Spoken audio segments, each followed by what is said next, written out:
I hope this is clear, and if it isn't clear, it'll clear it up quick.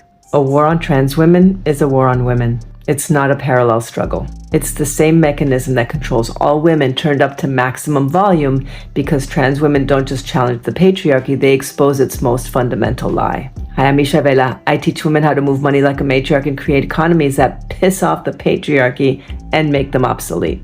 A cisgender woman who refuses patriarchal scripts is threatening. A trans woman dismantles the foundational premise that gender is fixed, assigned at birth, and controllable, which is why the system responds with legislation, with violence, and erasure. Because if gender isn't fixed, then the entire system, built on controlling who women are and who women can be, begins to collapse. Trans women are at the center of this. And here's something an evolutionary psychologist friend recently told me that I can't stop thinking about.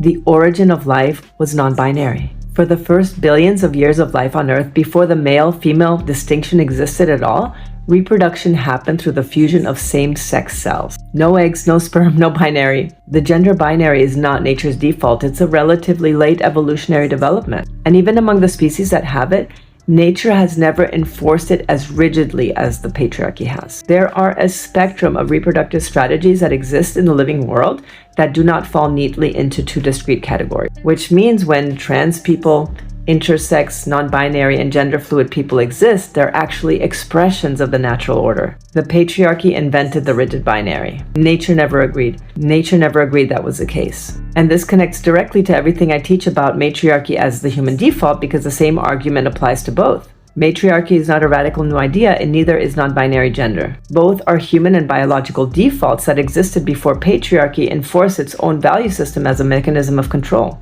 So if you're here for the matriarchal economy and you're not explicitly, loudly, and personally here for trans women, I invite you to examine that.